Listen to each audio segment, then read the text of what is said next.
dans de nombreux secteurs, a démontré la détermination et la pugnacité des grévistes unis avec leur organisation syndicale.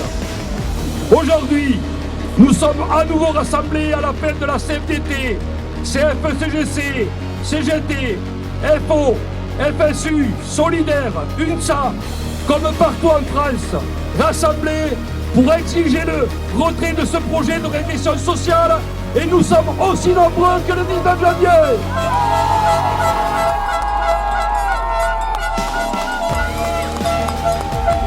Il n'est pas si fréquent que l'ensemble des organisations syndicales se retrouvent. Alors félicitons-nous de cette unité, car il y a urgence pour le monde du travail. Les salariés, ceux qui se lèvent tôt et finissent tard, ont besoin de dire haut et fort leur mécontentement et de réaffirmer leur opposition à cette réforme.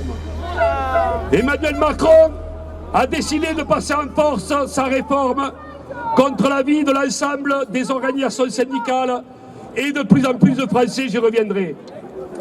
Avec la réforme du gouvernement, l'ensemble des salariés va devoir travailler plus longtemps. L'âge d'ouverture des droits serait augmenté de 3 mois chaque année à partir de la génération 1961. Il ne serait plus possible de partir avant 64 ans pour celles et ceux nés en 1968. Après 68, pardon. Comme c'est une année de référence, on la conserve. Il faudrait un trimestre de cotisation de plus chaque année pour avoir une carrière complète. Les 43 annuités de cotisation s'appliqueraient dès la génération 1963. Les départs anticipés pour des pénibilités, carrière longue ou régimes spéciaux seraient reportés d'au moins 2 ans. La suppression des régimes spéciaux et donc le statut des fonctionnaires. Les salariés qui ont un parcours heurté du fait de périodes de chômage et les femmes qui sont déjà fortement discriminées sur leur salaire, leur déroulement de carrière et qui sont plus contraintes au temps partiel et emploi précaire dont nous connaissons tous l'impact qu'il y a sur leur niveau de retraite, subiront la double peine. La réforme va donc accentuer les inégalités entre les femmes et les hommes, ce qui est totalement inacceptable.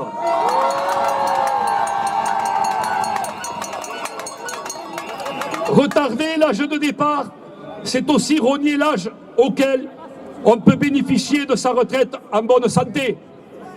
Retarder l'âge de la retraite, c'est nier l'apport à la société de nombreux retraités par l'animation dans de nombreuses associations, par une fonction d'aidant auprès des petits-enfants ou de parents plus âgés, tant les structures d'accueil manquent. Cette réforme va encore faire chuter le niveau des pensions. À 60 ans, un actif sur 2 seulement est encore en activité, que ce soit à temps partiel ou à temps complet. La revalorisation du minimum retraite à 85% du SMIC, 1 200 €, est prévue par la loi de 2003. Le gouvernement promet donc de mettre en œuvre une mesure déjà prévue, en oubliant de préciser que ce serait conditionné au fait d'avoir une carrière complète.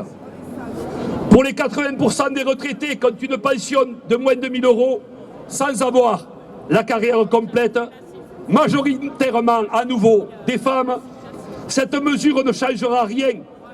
Ils resteront toujours dans la pauvreté et auront à faire des choix entre se nourrir, se chauffer ou se soigner. C'est là aussi inacceptable. Depuis la mise en place du compte individuel de pénibilité, seuls 11 000 salariés partent en départ anticipé chaque année, alors que la pénibilité concerne 40% des emplois. Pourquoi? Parce qu'il manque 4 critères de pénibilité et que les seuils d'exposition sont trop élevés. Les régimes spéciaux ont été mis en place pour compenser la pénibilité et les contraintes de certains métiers.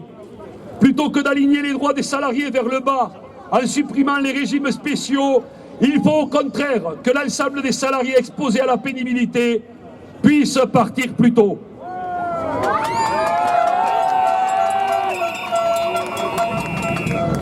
Comme à chaque fois qu'un gouvernement souhaite modifier les paramètres du système de retraite dans un sens toujours plus défavorable aux salariés, il n'hésite pas à pervertir les chiffres pour leur faire dire que cette future réforme est vitale, indispensable pour éviter la faillite des régimes.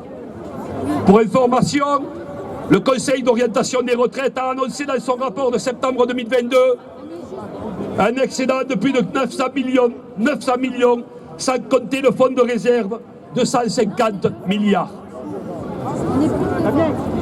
Devant lui, là. Cette dramatisation mensongère est scandaleuse. En réalité, le système actuel est excédentaire depuis 2021 et l'estimation des déficits futurs pour les années à venir reste limitée.